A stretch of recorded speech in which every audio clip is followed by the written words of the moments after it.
Hi dears, ഇപ്പോൾ Instagram തുറന്നു കഴിഞ്ഞാൽ കുട്ടികൾ ഷെയർ ചെയ്തു തരുന്ന ഒരു റീലുണ്ട്. ആ റീൽ പ്രകാരം വീണ്ടും 10 ദിവസം അവധി വരുന്നുണ്ട് എന്നുള്ള സന്തോഷകരമായിട്ടുള്ള മോഹൻലാലിൻ്റെ ഡാൻസ് ആണ് വൈറലായിക്കൊണ്ടിരിക്കുന്നത്. ഇതിനൊരു റിയാലിറ്റി ഉണ്ട്, അത് പക്ക ഫേക്ക് ആണ് കേട്ടോ.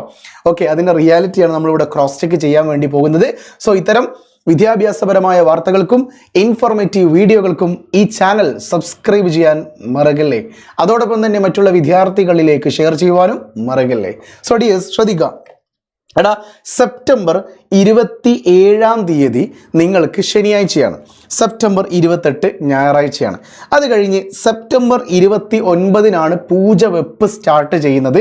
അപ്പോൾ സെപ്റ്റംബർ 29 അവധിയാണ് എന്ന രീതിയിലാണ് കുട്ടികളിലേക്ക് വ്യാജപരമായിട്ടുള്ളൊരു വാർത്ത പ്രസിദ്ധീകരിക്കപ്പെടുന്നത്, ഷെയർ ചെയ്യപ്പെടുന്നത്. നിങ്ങൾ മനസ്സിലാക്കേണ്ടത്, ആ പൂജ വെപ്പ് മിക്കവാറും ഉച്ചയ്ക്ക് ശേഷം വൈകുന്നേര സമയത്തായിരിക്കും.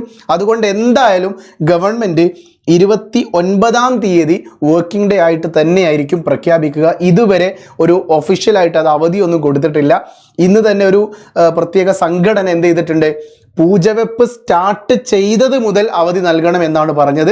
അങ്ങനെയാണെങ്കിൽ 29 വൈകുന്നേരമാണ് എന്ത് ചെയ്യുന്നത്, പൂജവെപ്പ് സ്റ്റാർട്ട് ചെയ്യുന്നത്.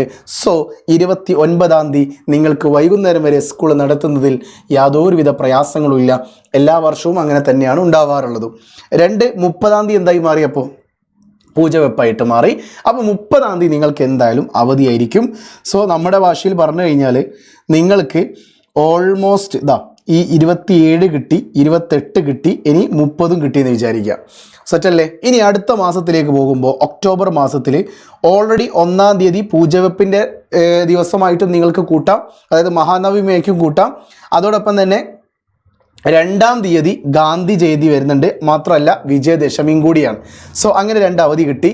ഇനി വെള്ളിയാഴ്ച പെൺകുട്ടികളൊക്കെ വയറുവേദന എന്ന് പറഞ്ഞിട്ടോ, അല്ലെങ്കിൽ ആൺകുട്ടികളൊക്കെ ഒരു സിക്ക് ലീവ് പോലെ എന്തെങ്കിലും ഒരു പനിയോ ജലദോഷമൊക്കെ പറഞ്ഞ് ലീവ് എടുക്കുകയാണെങ്കിൽ വെള്ളിയാഴ്ചയും അവധി കിട്ടുമെന്ന് വിചാരിച്ചുകൊണ്ട് ഈ 4ഉം 5ഉം എന്ത് ചെയ്യുന്നുണ്ട്, ഈ 4ഉം 5ഉം ലീവാക്കി പറയുന്നുണ്ട്. പക്ഷെ നിങ്ങൾ മനസ്സിലാക്കേണ്ടത്, 3 ആഴ്ച എന്തല്ല, 3 ആഴ്ച അവധിയൊന്നുമില്ല.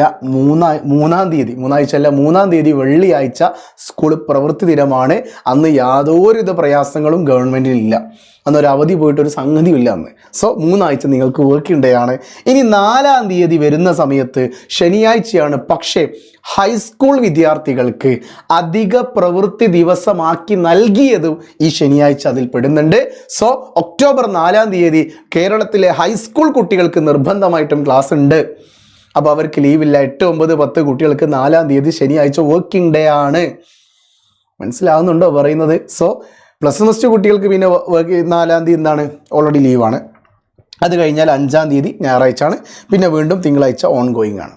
ഇതാണ് ഇപ്പോൾ സംഗതി. ഇപ്പോൾ ഇതിൽ നിങ്ങൾക്ക് ഒരുപാട് ലീവുകളൊന്നുമില്ല, അടുപ്പിച്ചടുപ്പിച്ച് ലീവ് വരുന്നുണ്ട്. പക്ഷെ അതിനിടയിൽ വർക്കിംഗ് ഡേ വരുന്നുണ്ട്.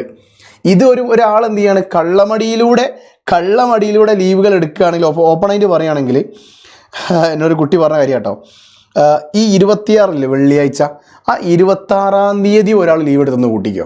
26 തീയതി എന്തെങ്കിലും ഒരു കാരണം പറഞ്ഞിട്ട് ലീവ് എടുത്തു. അപ്പോൾ 26 കിട്ടി, 27 കിട്ടി, 28 കിട്ടി. പിന്നെ 29 പൂജവെപ്പ് വൈകുന്നേരം ആണെങ്കിലും അന്നും പോകുന്നില്ല എന്ന് വിചാരിച്ചാൽ 29 കിട്ടി, പിന്നെ 30 കിട്ടി. 5 ദിവസമായി സെപ്റ്റംബറിൽ തന്നെ. പിന്നെ നേരെ ഒക്ടോബറിലേക്ക് പോയാൽ 1 കിട്ടി, 2 കിട്ടി. വെള്ളിയും എന്ത് ചെയ്യാണ്, എന്തെങ്കിലും വയറുവേദന കാരണത്താലൊക്കെ ലീവ് എടുക്കുകയാണെങ്കിൽ 3-ാമതൊരു ദിവസം കിട്ടി. 4 ഹൈസ്കൂളുകാർക്ക് വർക്കിംഗ് ഡേ ആണെങ്കിലും മറ്റു കുട്ടികൾക്ക് വർക്കിംഗ് ഡേ അല്ല. സോ 4 കിട്ടി, പിന്നെ 5ഉം കിട്ടി. അങ്ങനെയാണ് എന്ത് ചെയ്യുന്നത്, 10 ദിവസം കിട്ടിയെന്ന്, 10 ദിവസം അവധി അടുപ്പിച്ച് വരുന്നുണ്ട് എന്ന് പ്രിയപ്പെട്ട കുട്ടികളൊക്കെ ഷെയർ ചെയ്യപ്പെടുന്നത്. സോ തെറ്റിദ്ധരിക്കരുത്. നിങ്ങൾക്ക് നല്ല രീതിയിൽ ക്ലാസ്സുകൾ ഇതിനിടയിൽ വരാനുണ്ട്. ഒരിക്കലും നിങ്ങൾ മിസ്സാക്കരുത്. കാരണം ഓൾറെഡി പോർഷൻസൊക്കെ വളരെ ബാക്കിലാണ്. പോരാത്തതിന് സബ് ജില്ലാ കലോത്സവങ്ങളൊക്കെ വരാനിരിക്കുന്നുണ്ട്.